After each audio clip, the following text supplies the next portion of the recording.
Bismillahirrahmanirrahim. Assalamualaikum warahmatullahi wabarakatuh. Alhamdulillahirabbil alamin. Wassalatu wassalamu ala Rasulillah wa ala alihi wa sahbihi wa man walah.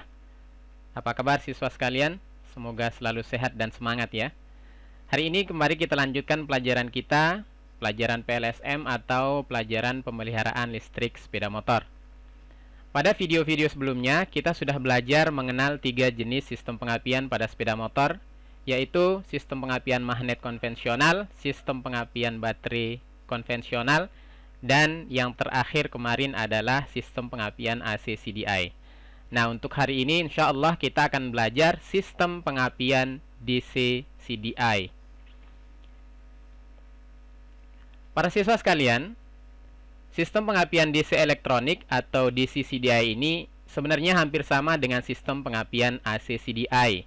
Perbedaannya hanya pada sumber listriknya saja, di mana sumber listrik sistem pengapian DC CDI adalah baterai. Kemudian mari kita lihat komponen-komponen sistem pengapian DC CDI. Komponen yang pertama adalah baterai yang berfungsi sebagai sumber listrik pengapian. Kunci kontak berfungsi menyambung dan memutus listrik pada sistem pengapian. Unit CDI ini memiliki 2 fungsi. Yang pertama, memasok listrik ke koil pengapian, dan yang kedua, mengatur waktu atau timing pengapian. Komponen selanjutnya adalah pulser, berfungsi memberikan sinyal saat pengapian. Kemudian koil pengapian berfungsi merubah tegangan rendah baterai menjadi tegangan tinggi pada busi, dan yang terakhir adalah busi berfungsi meletikkan bunga api di dalam ruang bakar. Para siswa yang berbahagia, marilah kita lihat seperti apa rangkaian komponen pada sistem pengapian DC CDI ini. Inilah rangkaian komponen sistem pengapian DC CDI. Komponennya adalah baterai, kemudian sekring, selanjutnya kunci kontak, unit CDI, koil pengapian, busi, dan yang terakhir adalah pulser. Selanjutnya mari kita lihat warna-warna kabel yang terdapat pada sistem pengapian DC CDI. Para siswa sekalian, sebenarnya warna kabel untuk sistem pengapian DC CDI dan AC CDI tidak berbeda sama sekali. Warna kabel dari baterai yang menuju ke sekring adalah merah. Kemudian warna kabel yang dari kunci kontak menuju CDI ini memiliki warna merah strip hitam. Warna kabel pulser yang menuju ke CDI adalah biru strip kuning. Warna kabel massa warna hijau. Ini umum ya, dimanapun kabel warna massa di sepeda motor Honda selalu warnanya hijau. Kemudian warna kabel yang dari CDI menuju ke koil pengapian adalah hitam strip kuning. Selanjutnya mari kita lihat perbedaan komponen sistem pengapian DC CDI dan AC CDI. Yang pertama adalah kunci kontak. Pada kunci kontak AC CDI, posisi off dan posisi on-nya seperti ini, di mana pada posisi off, terminal IG dengan masanya terhubung, sehingga jika ada tegangan yang berasal dari kumparan pengapian, maka akan langsung dimasakan. Artinya saat ini sistem pengapian pada AC CDI tidak bekerja. Adapun ketika kunci kontak di on di sistem pengapian AC CDI, terminal IG dan terminal E-nya terputus, sehingga apabila ada tegangan dari spool pengapian akan dilanjutkan ke sistem pengapian. Nah, pada kunci kontak sistem pengapian DC CDI ini adalah posisinya kebalikan dari kunci kontak pada sistem pengapian AC CDI. Di mana coba diperhatikan, posisi off-nya adalah terbuka, berbeda dengan posisi off pada pengapian sistem pengapian AC CDI. Begitu juga pada posisi on di kunci kontak DC CDI, terbalik dengan posisi on pada kunci kontak AC CDI. Jadi kalau para siswa ingin membeli kunci kontak, diperhatikan dulu, ini sepeda motornya menggunakan sistem pengapian AC atau sistem pengapian DC, biar tidak salah beli. Kemudian perbedaan komponen yang kedua adalah pada unit CDI. Kita lihat seperti apa gambar rangkaian elektronik yang ada pada kedua unit CDI ini. Pada minggu sebelumnya kita sudah belajar ya bagaimana cara kerja unit CDI di sistem pengapian AC. Sekarang kita lihat seperti apa rangkaian komponen elektronik yang terdapat pada CDI pada pengapian DC ini. Pada unit CDI sistem pengapian DC CDI, di dalamnya terdapat sebuah kotak. Yang kotak ini terdiri dari beberapa rangkaian elektronik yang dirangkai sedemikian rupa. Kotak apa ini para siswa? Kotak ini namanya voltage rising circuit. Kalau kita artikan secara letterlek begitu ya. Ini adalah sebuah sirkuit elektronik. Jadi kotak ini adalah sebuah sirkuit elektronik yang berfungsi untuk menaikkan tegangan. Tegangan dari baterai. Kenapa perlu dinaikkan tegangannya? Coba kalian perhatikan kembali pada unit CDI di sistem pengapian AC. Pada minggu sebelumnya kita sudah belajar bahwasanya listrik yang dibangkitkan dari spool pengapian itu sekitar 100 volt para siswa, tegangan yang cukup tinggi, yang kemudian disearahkan, kemudian disimpan di kondensor. Nah, pada sistem pengapian DC CDI, karena sumber listriknya dari aki atau baterai, maka tegangan input yang masuk hanya 12 volt. Kalau kita bandingkan tentu jauh ya, antara 100 dengan 12 volt. Nah, bagaimana caranya agar tegangannya sama dengan sistem pengapian AC CDI? Nah, disinilah fungsi dari voltage rising circuit, di mana dia berfungsi merubah tegangan 12 volt dari baterai menjadi tegangan tinggi.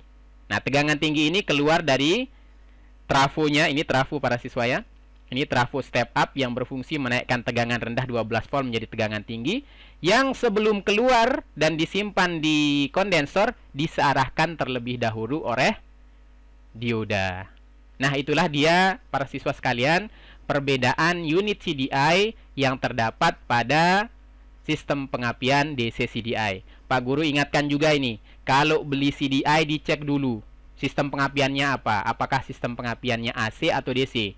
Baik, selanjutnya kita akan membahas sedikit tentang salah satu komponen elektronik yang terdapat pada unit CDI di sistem pengapian DC CDI.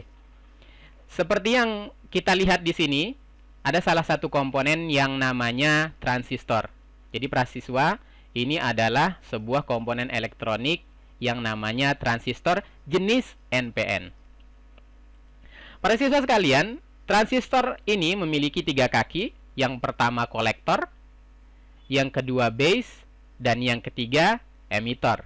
Bagaimana cara kerjanya? Perhatikan. Arus listrik besar akan mengalir dari kolektor menuju emitor jika ada arus listrik kecil dari base. Arus listrik positif ya. Pak Guru ulangi. Listrik besar dari kolektor akan bisa menuju ke emitor jika sebelumnya ada listrik kecil yang dialirkan pada terminal base di transistor ini. Seperti apa cara kerjanya? Coba diperhatikan ilustrasinya. Oke, di sini ada listrik kecil yang berfungsi sebagai pemicu atau pembuka. Baru setelah itu listrik yang arusnya besar, tegangannya besar, bisa mengalir menuju emitor dari kolektor. Nah, para siswa, kira-kira gimana? Bisa dipahami insya Allah ya? Kita lanjutkan sekarang para siswa bagaimana cara kerja sistem pengapian DC CDI. Dimulai ketika kunci kontak diputar ke posisi on, maka listrik dari baterai akan mengalir ke unit CDI. Listrik yang mengalir dari baterai menuju ke unit CDI ini tepatnya di bagian voltage rising circuit di unit CDI ya. Kemudian yang kedua, setelah kunci kontak kita on, tentunya kita akan menghidupkan mesin ya. Jadi ketika mesin berputar, poros engkol berputar, tentunya magnet juga akan berputar. Coba diperhatikan para siswa, ketika tonjolan pada magnet bertemu dengan pulser, maka pulser akan membangkitkan sinyal listrik. Nah, sinyal listrik yang dibangkitkan oleh pulser nanti terbagi menjadi 2. Bagian yang pertama akan menuju ke bagian voltage rising circuit. Fungsinya sinyal listrik ini adalah untuk mengaktifkan transistor. Jadi ketika transistor aktif, maka listrik yang berasal dari baterai akan bisa mengalir dari kolektor menuju ke emitor, kemudian ke massa. Coba diperhatikan. Oke, seperti itu. Ketika hal ini terjadi, maka akan terjadi induksi baik di kumparan primer maupun di kumparan sekunder pada bagian voltage rising circuit ini.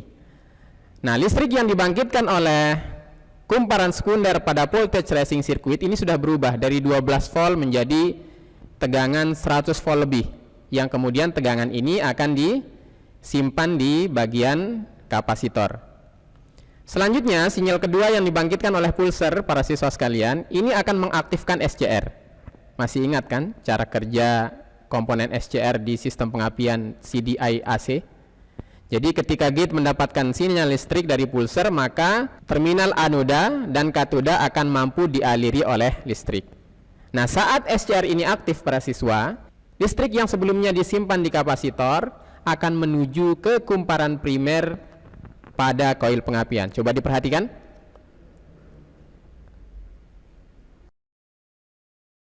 Nah, kemudian akan timbullah induksi listrik pada kumparan sekunder yang menghasilkan tegangan sampai 20.000 volt yang diberikan ke busi, kemudian busi meletikkan bunga api.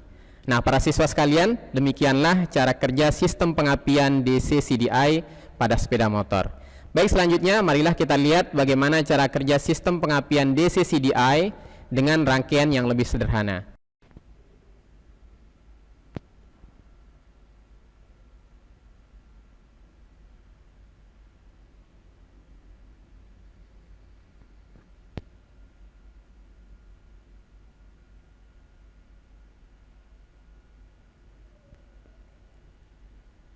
Nah, para siswa, demikianlah cara kerja sistem pengapian DC CDI.